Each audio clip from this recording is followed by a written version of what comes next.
မျိုးသမီးဟာဘေ့စ်ဘောတုံးနဲ့မျက်နှာချက်ကိုရိုက်ခွဲလိုက်တဲ့ခါမှာတော့ငွေထုတ်ကြီးတွေချက်ချင်းပြုတ်ကျလာပါတော့တယ်အဲ့ဒါတွေအားလုံးဟာသူမရဲ့ရည်စားကတိတ်တဆိတ်ဝတ်ထားတဲ့ပတ်စံတွေပါလွန်ခဲ့တဲ့တရက်ကပဲသူမရဲ့ရည်စားဟာကုမ္ပဏီဒေဝါလီခံလိုက်ရပြီလို့လိန်ညာပြီးသူမကိုလမ်းခွဲခဲ့တာဖြစ်ပါတယ်ဘိုက်ထဲကကလေးလေးရဲ့အတန်ကိုမတော်တဆကြားလိုက်ရတဲ့အခါမှာပဲသူမရဲ့ရည်စားဟာသူမကိုတစ္ဆာဖောက်ခဲ့မှန်းသိလိုက်ရတာပါကလေးလေးပြောပြတဲ့ဂုံတိုက်ကိုသူမသွားကြည့်တဲ့အခါမှာတော့သူမရဲ့ရည်စားဟာသူမရဲ့အခင်းဆုံးတငယ်ချင်းအတွက်စိန်လက်ဆုပ်ဝယ်ပေးနေတာကိုမျက်ဝါးထင်ထင်မြင်လိုက်ရပါတယ်သူမကသူတို့နှစ်ယောက်ကိုပညာပေးဖို့ပြင်ပေးမဲ့ကလေးလေးကမော်ဆွမ်းအားနဲ့တားဆီးခဲ့ပါတယ်ကလေးလေးကအိမ်ပြန်ပြီးရည်စားဖြစ်သူဝတ်ထားတဲ့ပတ်စံတွေကိုအမြန်သွားယူဖို့ပြောပါတယ်ဘာလို့လဲဆိုတော့အဲ့ဒီပတ်စံတွေဟာသူမရဲ့ရည်စားကအကြောင်းမျိုးမျိုးပြပြီးသူမစီကနေလိမ့်လေယူထားတာတွေဖြစ်လို့ပါပဲ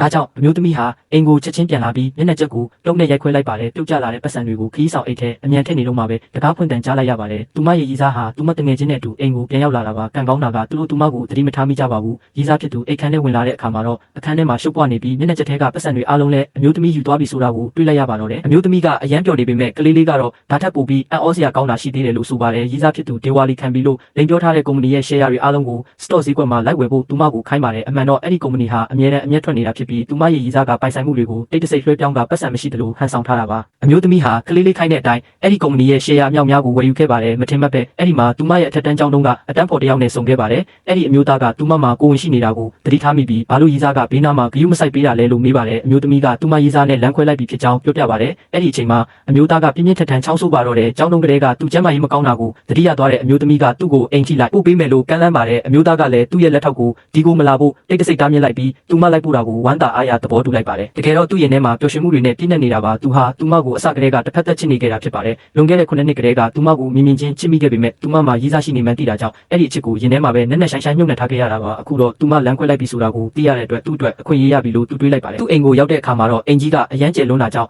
အမျိုးသမီးမှာအံ့ဩသွားရပါတယ်ဒါပေမဲ့သူကတော့သူ့မိဘတွေဆုံးပါသွားပြီးနောက်သွားစရာမရှိတာကြောင့်ဆွေမျိုးတွေကတနာပြီးဈေးပေါ်ပေါ်နဲ့ငှားပေးထားတဲ့ဗီလာအိမ်ကြီးပါလို့ပြောပြပါတယ်အမျိုးသမီးကသူဒီလောက်တောင်ခက်ခဲဖြစ်ခဲ့ရတာကိုမသိခဲ့ပါဘူးကျောင်းလုံးကသူမကိုသူခဏခဏကူညီခဲ့တာတွေကိုသတိရသွားတာကြောင့်သူမကသူ့ကိုအတူတူနေပြီးဈေးညခံကဂယုစိုက်ပေးရင်ဖြစ်မလားလို့မေးလိုက်ပါတယ်ဒါကိုကြားရတဲ့အမျိုးသားကအယံဝမ်းသာသွားပြီးတချင်းသဘောတူကအိမ်တော့အပိုသွားယူပါတော့တယ်ဘိုက်ထဲကကလေးလေးကလည်းအယံကိုသဘောကျနေပါတယ်ဒီမျိုးသားဟာသူမရဲ့ဖခင်ရင်းထက်အများကြီးပိုကောင်းတာကြောင့်သူ့ကိုပဲအဖေဖြစ်လို့ခြင်းတယ်လို့ပြောပါတယ်ဒါပေမဲ့အမျိုးသမီးကတော့ညှင်းဆိုပြီးကလေးကိုအဲ့ဒီလိုမတွေးဖို့ပြောပါတယ်ကလေးလေးကတော့သူမကိုလူကောင်းတစ်ယောက်နဲ့လက်မလွတ်စေချင်ပါဘူးဒါကြောင့်နောက်တစ်စက္ကန့်မှာပဲအမျိုးသမီးရဲ့ဝမ်းဘိုက်ကနေရွှေရောင်လင်းတန်းတွေထွက်ပေါ်လာပါတယ်သူမဟာရုတ်တရက် trap ပြီးအမျိုးသားစီကိုရှောက်သွားရင်းမတော်တဆချေချော်ကသူ့ရဲ့ဘားကိုနမ်းမိသွားပါတော့တယ်